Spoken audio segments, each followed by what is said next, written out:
Good day and welcome to Flip TV News. My name is GRIDLOCK. Commuter chaos at Berger as Lagos police barricade roads ahead of LG elections.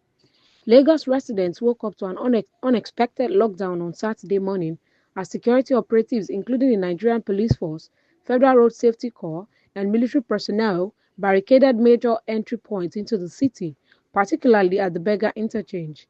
The sudden roadblock, implemented in preparation for the local government elections, brought traffic to a standstill, leaving hundreds of commuters stranded and vehicles backed up for miles.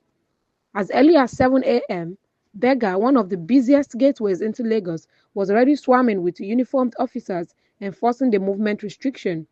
By 7:32 a.m., the area had descended into confusion, with motorists turning around in frustration and passengers forced to disembark, unsure of how to proceed. For many, the only option was to begin walking, some with luggage and children in tow, in hopes of reaching their destinations on foot. The Lagos State Police Command had previously issued a directive announcing a restriction of movement from 6 a.m. to 3 p.m. to maintain order and security during the local government elections taking place across the state's 20 local government areas and 37 local council development areas. However, it appears the announcement did not reach or resonate with a significant portion of the public. Only a few categories of vehicles were granted passage through the barricades. This included ambulances, fire service trucks, security personnel on official duty, accredited election officials, election observers, and journalists. All other forms of movement were brought to an abrupt halt. A traveler who had left Port Harcourt the previous night for a business engagement in Ikeja recounted his ordeal. He said he had no idea an election was taking place, let alone that movement restrictions had been imposed. We were almost at our destination when the bus was stopped. They told us we could not go any further. No one told me about any restriction. Now I'm stuck here and I don't even know what to do, he lamented. The barricade also impacted commercial transport operators. Drivers expressed frustration over lost revenue, with many complaining that they had not been informed early enough to avoid the affected routes.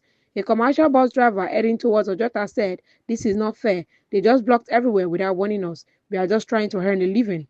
Pedestrians and market traders were not spared either. Some were seen pleading with officers to let them through, citing emergencies or long-distance travel plans. A few were allowed after heated conversations, while others turned back, visibly upset.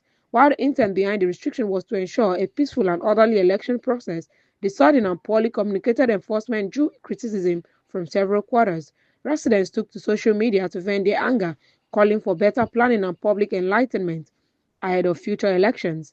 As the election continues and the restriction is expected to be lifted by 3 p.m., questions remain about the government's preparedness and its commitment to informing and engaging the public effectively. The chaos witnessed at Berger this morning underscores the urgent need for clearer communication strategies, especially when such sweeping measures are to be implemented in a city as complex and densely populated as Lagos. Thank you for listening to Flip TV News. Do enjoy the rest of your day.